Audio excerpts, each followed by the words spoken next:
جس دل پر اترا اس رسول کا دل کتنا افضل ہے۔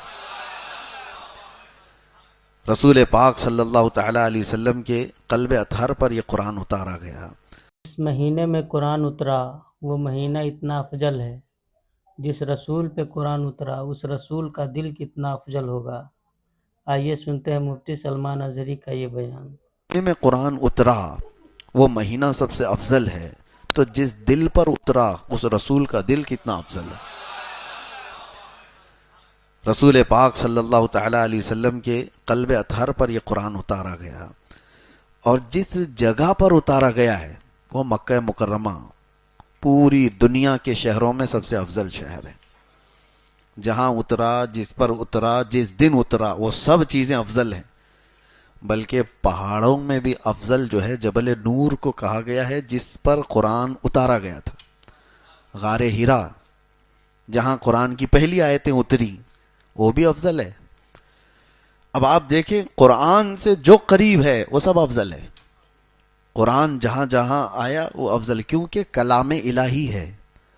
اب اس وجہ سے اب میں فضیلت بتاتا چلا جاؤں تو قرآن جہاں پڑھا گیا وہ جگہ بھی افضل ہوتی ہے۔ بحمدہ تعالیٰ آج جس جگہ آپ بیٹھے قرآن پڑھا جا رہا ہے، قرآن سنا جا رہا ہے، تو قرآن جہاں نہیں ہوتا اس کے متعلق اللہ کے نبی صلی اللہ علیہ وسلم فرماتے ہیں جس گھر میں قرآن نہیں پڑھا جاتا وہ گھر قبرستان ہوتا ہے، مردے رہتے ہیں وہاں پر، وہ مردوں کی جگہ ہے۔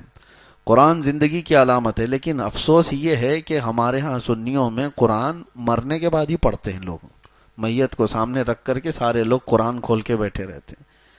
تو قرآن میتوں کو بخشوانے کے لیے، چلیں یہ منع نہیں ہے، غلط نہیں ہے، جب کسی کا انتقال ہو جائے تو قرآن کی تلاوت ہونی چاہیے، ایصال ثواب ہونی چاہیے، لیکن قرآن مرنے کے بعد نہیں ہے، زندوں کے لیے آیا ہے قرآن۔ اللہ تعالی ہماری ہدایت کے لیے بھیجا ہے، ہمارے شفا کے لیے اس میں اتارا ہے۔ قرآن پاک زندوں کے لیے ہے، لیکن یہاں ہم نے مردوں کے لیے اس کو رکھا ہے۔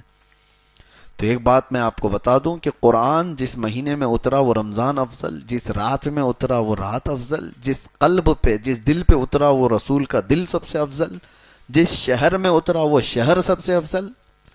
تو قرآن سے جتنے ریلیٹڈ ہیں وہ سب افضل ہیں۔ اور کب اترا؟ جیسے ابھی میں نے بتایا رمضان میں اترا۔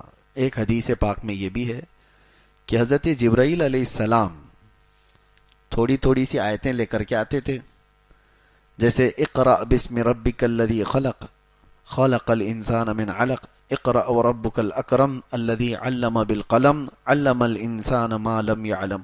یہ 5 آیتیں سب سے پہلے آئی غار ہرا میں۔ اس کے بعد سیکنڈ جو نزول ہوا قرآن کا وہ 20 آیتیں تھیں۔ یا ایھا المدثر قم فانذر وربک فکبر وثیابک فطہر، چھوٹی چھوٹی آیتیں 20 آیتیں تھیں۔ تو کوئی خاص عدد نہیں کہ اتنی آیتیں ایک دن آتی تھی، اور دن بھی خاص نہیں کہ 2 دن میں آتی تھی، 4 دن میں آتی تھی۔ اللہ کی مرضی، جبرائیل امین کو بھیجا جاتا تھا، کبھی 1 ہفتے کا گیپ ہو جاتا، کبھی 15 دن کا گیپ ہوتا، کبھی روزانہ آتی، اور کبھی دن میں کئی مرتبہ آتی۔ قرآن کی آیتوں کے آنے کا انداز الگ الگ تھا۔ اب وہ اس لیے میں عرض کر رہا ہوں کہ یہ جو تھوڑی تھوڑی سی آیتیں آتی گئی اور یہ پورا قرآن اترنے میں کتنے سال لگے؟ 23 سال لگ گئے، 23 ایئرس۔ سبحان اللہ۔ حضور پاک صلی اللہ تعالی علیہ وسلم پر 23 سال تک قرآن اترتا رہا۔ لیکن ایک بات میں آپ کو بتاتا ہوں، کس لیے میں نے یہ ذکر چھیڑا کہ جیسے ہی رمضان آتا تھا حضرت جبرائیل علیہ السلام پورے قرآن کو حضور کے پاس سنایا کرتے تھے، یعنی قرآن کا دور ہوتا تھا، اور وہ سنت جبرائیل ہے جو آج تراویح میں بھی ادا ہو رہی ہے۔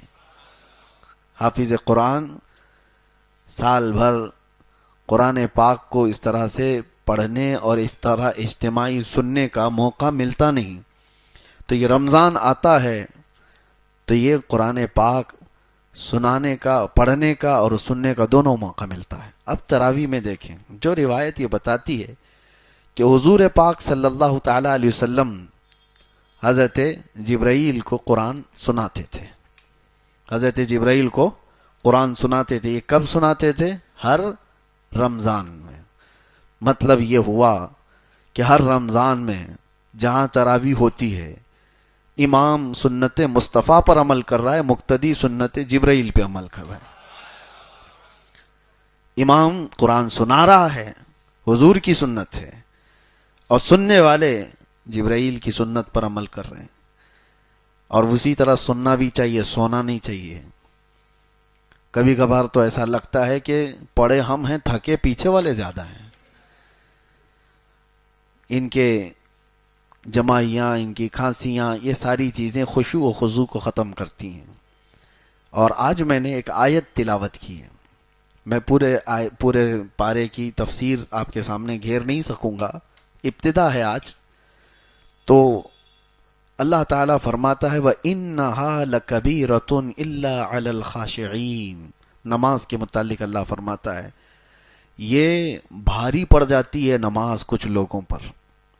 کچھ لوگوں کے لیے نماز بھاری ہے، وہ جلدی سے جلدی بھاگنے کے فراق میں ہوتے ہیں. امام کے پیچھے ٹکٹکی باندھ کر دیکھتے ہیں کہ اب رکوع ہوا کہ تب رکوع ہوا، یہ کتنی لمبی رکعت ہو گئی. یہ میں آپ کو شروع میں بتا رہا ہوں کس کے لیے بھاری ہے. تو اللہ تعالیٰ فرماتا ہے یہ منافقین پر بھاری ہے. وَإِنَّهَا لَكَبِيرَةٌ إِلَّا عَلَى الْخَاشِعِينَ. یہاں پر آیت میں یہ فرمایا گیا ہاں جو اللہ سے ڈرنے والے لوگ ہیں ان پر نماز بھاری نہیں ہے، ان پر نماز بھاری نہیں ہے. وہ رسول اللہ کی لخت جگر سیدہ کائنات فاطمۃ الزہرا سلام اللہ علیہا، وہ رات کو سجدے میں گر جاتی تھیں اور صبح کی اذان کا وقت ہوتا تو سر اٹھاتی اور پھر کہتی مولا تیری راتیں کتنی چھوٹی ہے کہ ایک سجدہ پورا مکمل طور پر ہو نہیں پاتا. تو ان کے لیے نمازیں، ان کے لیے سجدے بھاری نہیں ہیں. دل میں اگر نفاق آ گیا ہو تو نماز اس کے لیے بھاری ہے. لوگ بیٹھتے نہیں، بھاگنا ہے.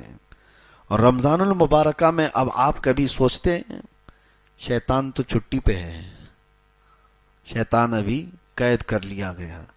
حدیث پاک میں حضور صلی اللہ تعالی علیہ وسلم فرماتے ہیں سرکش جنات اور شیطان مردود کو پورے رمضان میں قید کر لیا جاتا ہے. اللہ تبارک و تعالیٰ قید کر لیتا ہے مومنین کی راحت کے لیے، لیکن پھر بھی شیطان کے ایجنٹ بہت گھومتے رہتے ہیں، شیطانی کام بھی ہو رہے ہوتے ہیں، ساری چیزیں چل رہی ہیں. یہ کیسے؟ اس کو یوں بتایا گیا ہے کہ شیطان نے اپنے 11 مہینے جو اس پر عمل کیا، جتنا اثر ڈالا تھا، وہ پوری طور پر اس نے اس سے اپنے آپ کو آزاد نہیں کیا. اس کا کچھ اثر اب بھی باقی رہ گیا ہے. ہاں یہ اور بات ہے کہ شیطان تو گیا ہے لیکن ساتھ میں ہمارے صرف شیطان نہیں ہوتا، نفس بھی ہے، اور وہ شیطان سے بھی بڑا ڈینجر ہے. آپ کو پتہ ہے پورے 11 مہینے جب بھی نماز نہیں پڑھے، جھوٹ بولے، چغلی کیے، کچھ بھی گناہ کیے تو بلیم کس کے اوپر؟ شیطان کرا دیا. جھگڑا لگا دیا، کس نے کرایا؟ شیطان کرا دیا. ساری برائیاں کون کراتا ہے؟ شیطان کراتا ہے. شیطان ساری برائیوں کا جڑ ہے، ٹھیک ہے مانتے ہیں. لیکن آدم علیہ السلام کو سجدہ کرنے کے انکار جو شیطان نے کیا، اس کو کس نے بہکایا؟ وہ تو خود شیطان ہے. شیطان سارے لوگوں کو گمراہ کرتا ہے، تو پھر شیطان کو کس نے گمراہ کیا تھا؟ شیطان سجدہ کیوں نہیں کیا؟ اکڑ کیوں دکھایا؟ تکبر کیوں دکھایا؟ فرمایا گیا کہ شیطان کو اس کے نفس نے گمراہ کیا تھا. تو پتہ یہ چلا کہ جو شیطان کو بھی گمراہ کرتا ہے وہ نفس، وہ ہمارے ساتھ تو ہے. شیطان گیا ہے لیکن نفس نہیں گیا. اس وجہ سے نفس کی تربیت کے لیے ہی رمضان ہے. اب میں آپ کو بتاؤں، یہ نفس کو اگر ٹھنڈا کرنا ہے، اس کو ریہرسل میں لا کر کے، اس کو تربیت میں لا کر کے صحیح کرنا ہے، تو سب سے بہترین کہا گیا ہے کہ قرآن پڑھو اور قرآن سنو. نفس اس سے معمول پر آتا ہے، نفس کی خرابیاں کم ہوتی ہیں. اور یہ بھی فرمایا گیا کہ روزہ نفس کو توڑ دیتا ہے.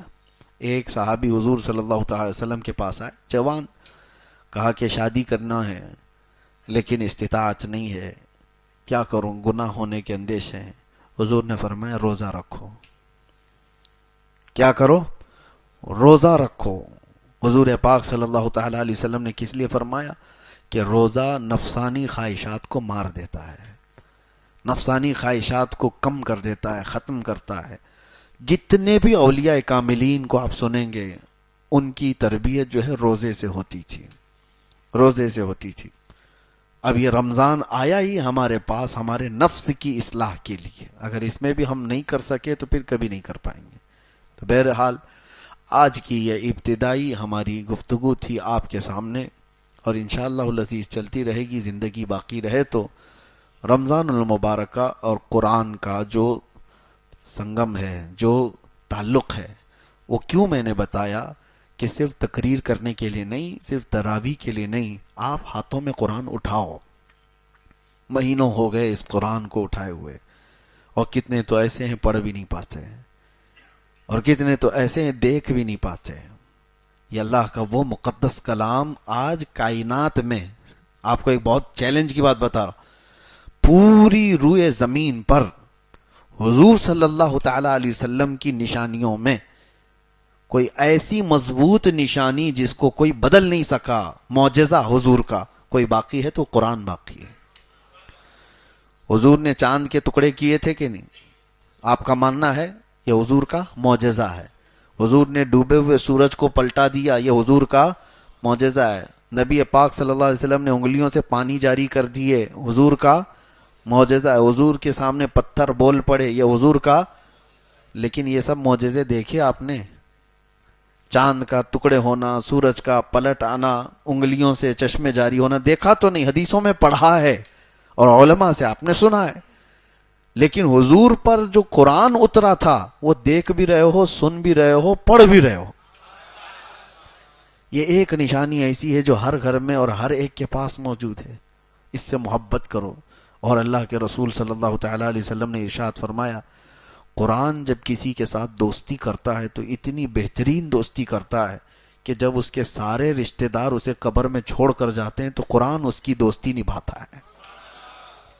قبر میں آ کر اس سے کہتا ہے تنہائی میں گھبرانا مت، میں ہوں تیرے ساتھ. دنیا دوستی چھوڑ دیتی ہے روح نکلنے کے بعد، لیکن قرآن نہیں چھوڑتا. تو جو ہمارے تنہائی، قبر کی تنہائی کا دوست ہے، اسے آپ اٹھاتے کیوں نہیں؟ اسے آپ پڑھتے کیوں نہیں؟ رکوع دو رکوع پڑھنے کے بعد لوگ غائب ہو جاتے ہیں. جوش میں ابھی رمضان میں اٹھائیں گے کچھ، پہلے دن 4 صفحے 5 صفحے پڑھ کر کے اس کے بعد پھر دھیرے دھیرے دھیرے نیچے ہوتے چلے جائیں گے. 5ویں 6ٹھے روزے کے بعد تو پھر قرآن ویسے کے ویسے ہو جاتا ہے. یا کچھ لوگ 10 رمضان تک. ہونا تو ہی چاہیے کہ پورا ختم قرآن رمضان میں ہر ایک مسلمان کا ہونا چاہیے. روزانہ ایک پارہ وہ تلاوت کرے تو 30 رمضان تک انشاءاللہ العزیز ختم قرآن ہو جائے گا. ورنہ زندگی میں آپ مجھے بتاؤ کب موقع ملتا ہے، کب موقع ملتا ہے؟ ہمارے اولیاء کاملین جن کی آپ اقتدا کرتے ہیں، امام اعظم ابو حنیفہ رضی اللہ تعالیٰ عنہ جس قبر میں آج آرام کر رہے ہیں بغداد میں، اس علاقے میں جہاں آپ دفن ہیں، فرمایا گیا 4000 ختم قرآن انہوں نے کیے. 4000 ختم قرآن جہاں ان کی قبر ہے. آپ اندازہ کریں، وہ رمضان المبارکہ میں 61 قرآن ختم کرتے تھے. دن میں 1 قرآن اور رات کو 1 قرآن اور پوری تراویح میں 1 قرآن. 30 دنوں میں 30 قرآن، 30 راتوں میں 30 قرآن، اور پورے 30 مہینے یہ تراویح کے قرآن 1 قرآن. 61 قرآن وہ ایک رمضان میں ختم کرتے تھے. ان اولیاء کاملین اور بزرگوں کے پاس جو کچھ بھی تھا وہ قرآن کے ذریعے سے عروج پائے تھے.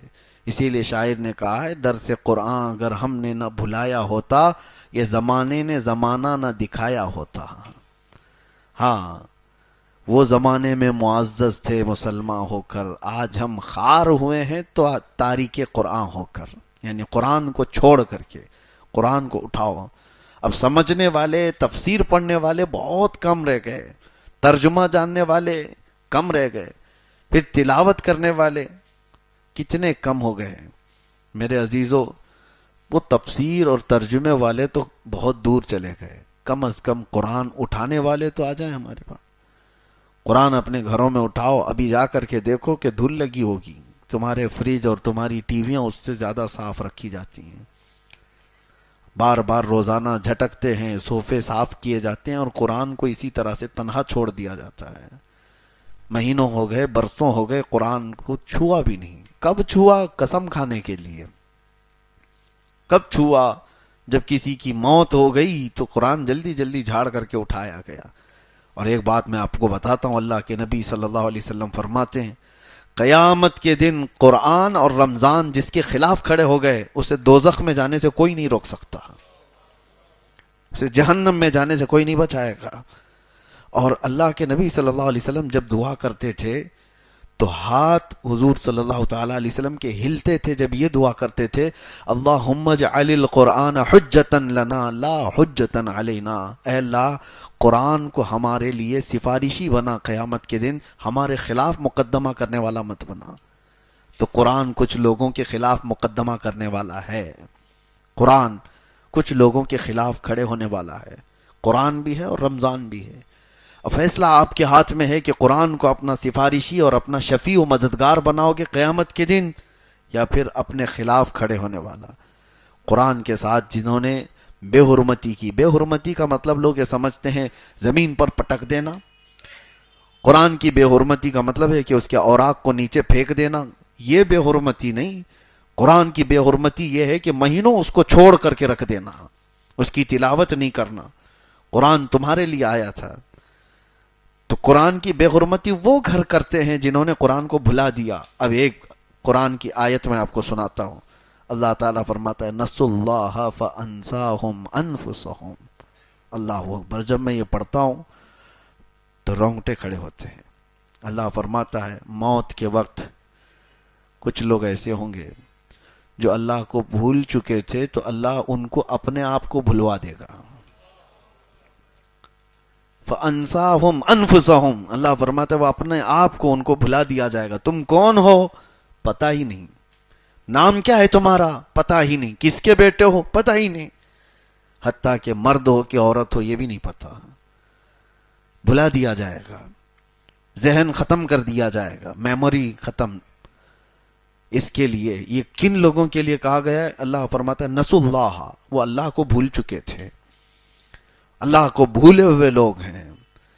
اور قرآن پاک میں ایک آیت ہے قال ربی لما حشرتنی اعمی وقد کنت بصیرا، کچھ لوگ کھڑے ہوں گے قیامت کے دن کہیں گے کہ اللہ تو مجھے اندھا کیوں اٹھایا، میں تو دیکھنے والا تھا، آنکھیارا تھا۔ کچھ لوگوں کو اندھا اٹھایا جائے گا، نابینا اٹھائے جائیں گے، اور وہ پوچھیں گے کہ مولا میری آنکھیں کیوں چلی گئیں، میں تو دیکھنے والا تھا، آنکھیارا تھا دنیا میں۔